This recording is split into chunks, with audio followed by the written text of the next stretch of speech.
Sir क्या कहना चाहेंगे, जैसे आपकी जोड़ी है नीरज गंभीर, बॉलीवुड में अब्बास मस्तान और भोजपुरी में जो है आपकी जोड़ी हमारा मचा रही, क्या कहना चाहेंगे? सबसे पहले तो तमाम दर्शकों को नीरज गंभीर का नमस्कार।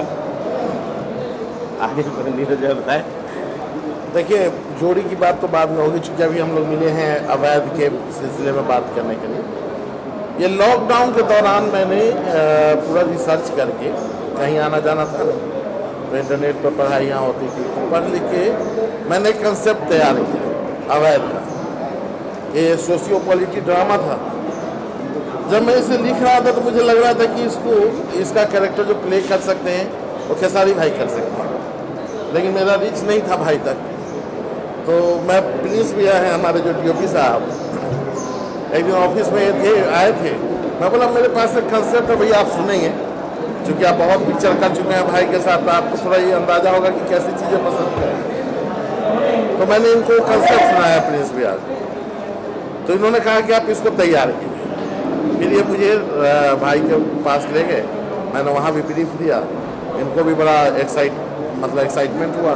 इन्होंने कहा कि भैया इसको पूरा तैयार कीजिए, हम करेंगे इस कहानी। और फिर जब मैं पूरा तैयार करके ले गया तो करीब मुझे लगता है कि 4-5 घंटे की सीटिंग हुई, लाइन बाय लाइन इन्होंने सुना, और इन्होंने खुद ही कहा कि ये कहानी 2 पार्ट में ख़त्म होगी और बेहतर ये होगा कि एक साथ किया जाए, है ना, ताकि कोई जर्क ना आए स्टोरी में। और इस तरह से कहानी आज फ्लोर पे है और अच्छी बन रही है। सर मुंगेर और मुजफ्फरपुर, आप लोग मुजफ्फरपुर से स्टोरी मुंगेर, कितना इत्तेफाक है? एक ही है, पानी तो एक ही जैसा है ना। कितना नज़दीक से देखा है आपने मुंगेर को? कहा जाता है मीर कासिम की नगरी मुंगेर, हिंदुस्तान का पहला gun factory Munger.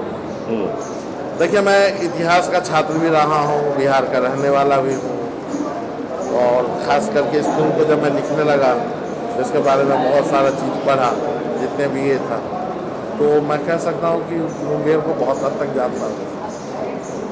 As a DOP जी, आप हमेशा कैमरे पर लेके एक्सपेरिमेंट करते हैं, भोजपुरी में पहली बार है आपकी जितनी फिल्म में, खास करके सारी चीज़, और आप जो फिल्म का कानून है और डायरेक्टर जोड़े जो मिली है, तो अवैध में कितना प्रयोग कर रहे हैं कैमरे पर? नहीं, अवैध में हम लोग काफ़ी प्रयोग कर रहे हैं इसमें, चूँकि ये 50-60 साल पुरानी ये स्टोरी है, तो उस समय का बैकग्राउंड, उस समय का पृष्ठभूमि, उस समय का लाइटिंग पैटर्न कि लालटेन इफेक्ट, कैंडल इफेक्ट, वो सब इस फिल्म में हम लोग क्रिएट कर रहे हैं।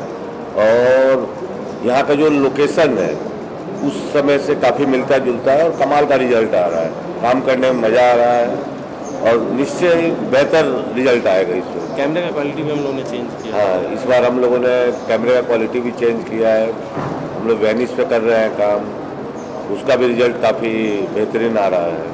इसमें काफ़ी क्राउड भी देखने को सुनने को मिल रहा है कि जो इसकी पूरी बहुत दिखाई दे रही है। ये सब चीज़ें कैसे पॉसिबल हो पा रहा है? खर्चा तो बढ़ता ही है देखिए, खर्च तो अलग चीज़ है।